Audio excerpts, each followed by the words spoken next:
Il y a une scène dans La Revanche des Sith là, qui me fait beaucoup rire. Ça me fait tout le temps rire quand j'y pense.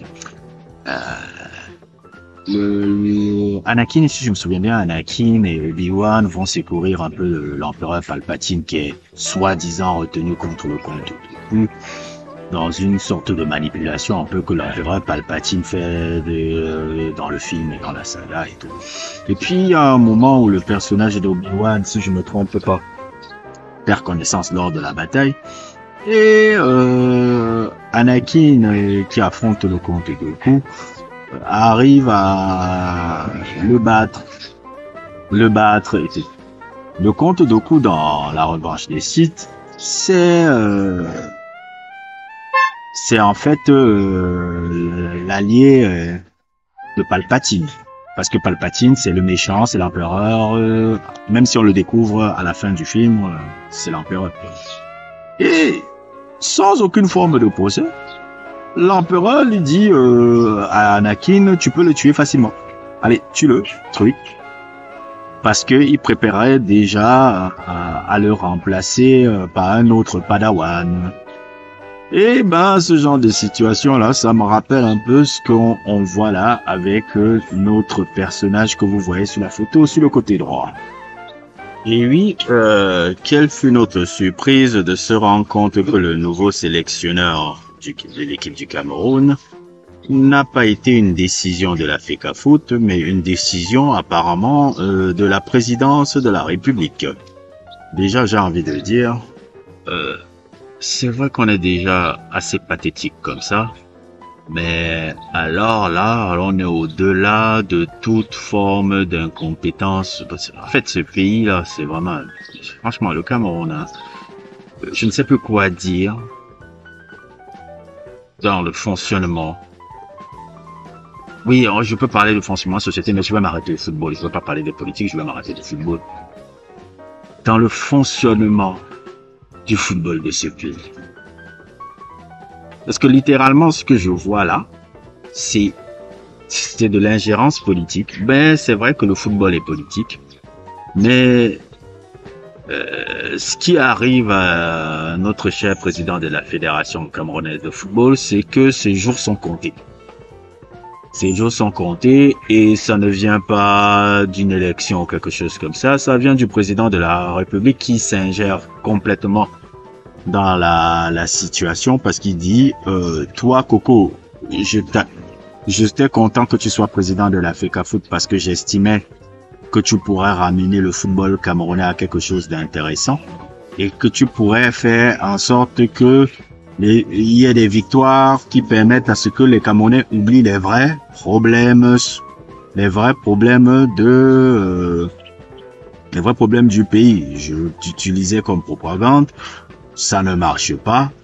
Donc, je pense que tes jours sont comptés et que je vais te mettre aussi obsolète et haute de.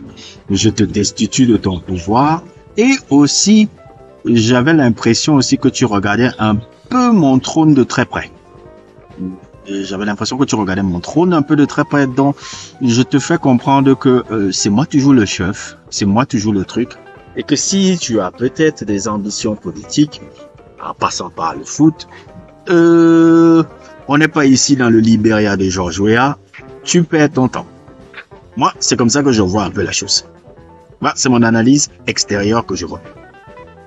Et moi, ça me fait un peu rigoler, parce que, comme j'ai toujours dit, dans le football camerounais, on parle de tout, sauf du foot. Je ne connais même pas quel sélectionneur, ce qui est ce mec-là, son pédigré.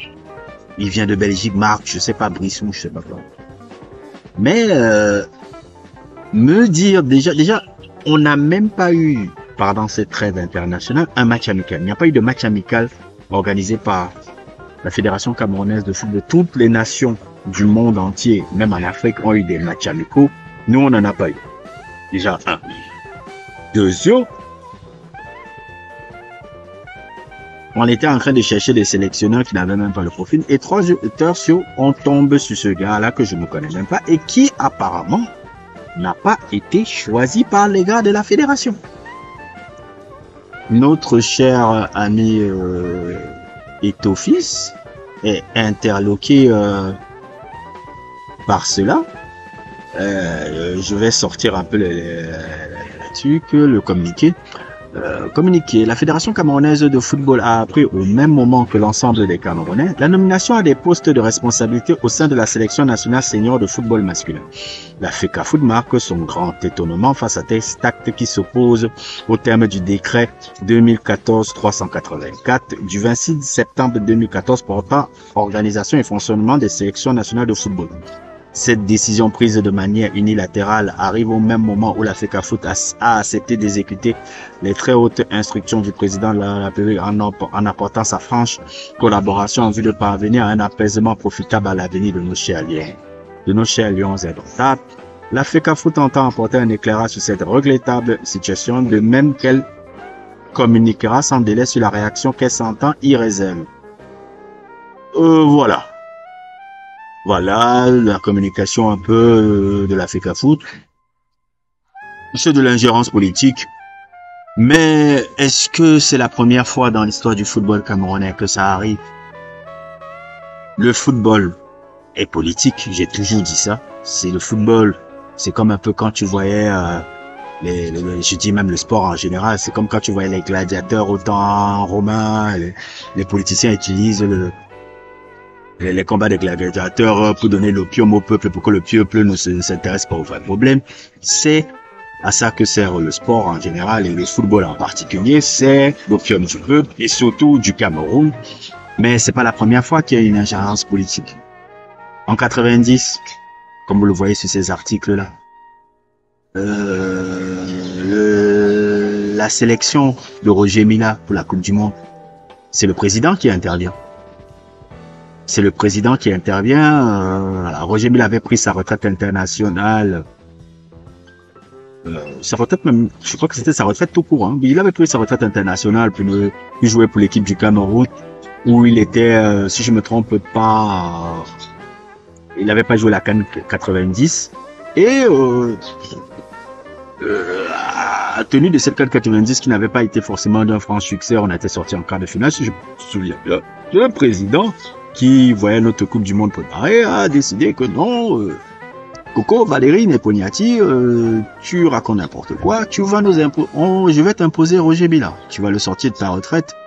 Il est trésor national, il doit aller à la Coupe du Monde avec les résultats que ça a donné. Ça a donné des résultats très positifs puisque Roger Mila est devenu l'icône qu'il est devenu. Le Cameroun est allé en quart de finale et tout y quanti. Donc, quelque part, même si c'est un peu une ingérence politique, même si c'est un truc, c'est grâce au président de la République que le Cameroun est arrivé en quart de finale de la Coupe du Monde 90. Ça, c'est vrai, parce que c'est lui qui sélectionne Roger Mila.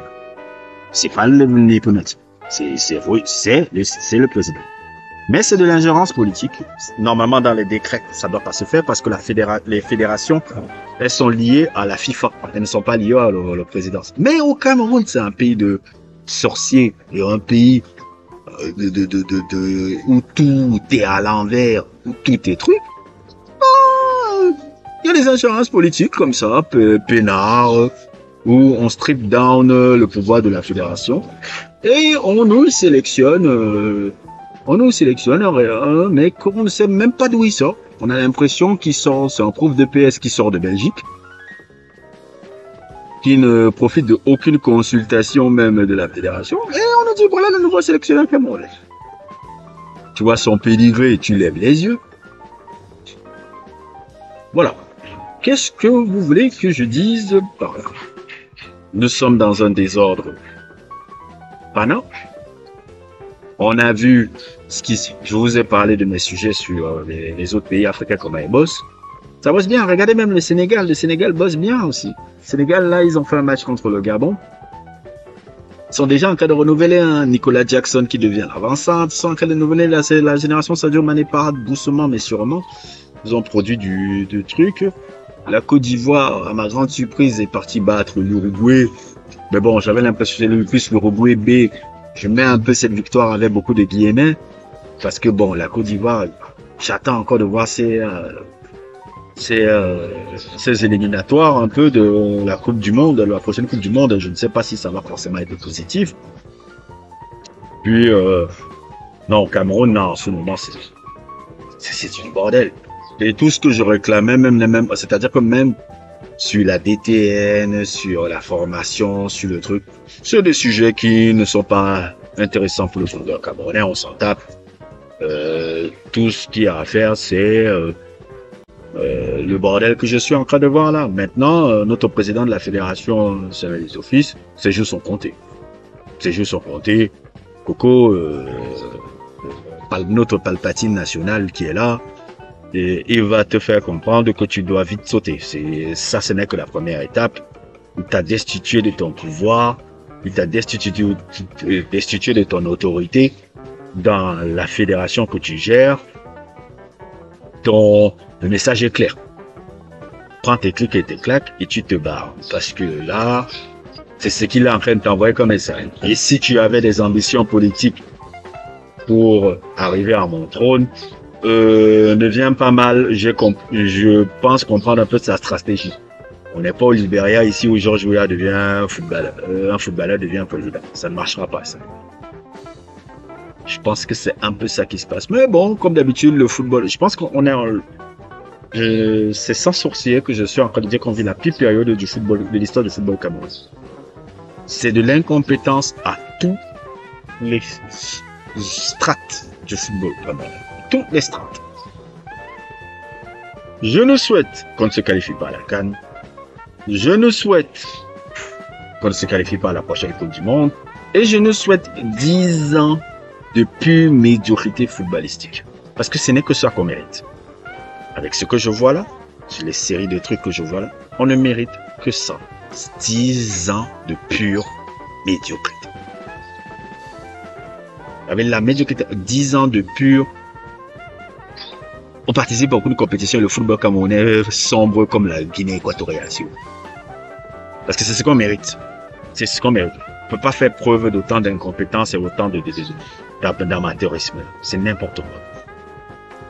N'hésitez pas à liker, n'hésitez pas à vous abonner et à plus pour d'autres aventures.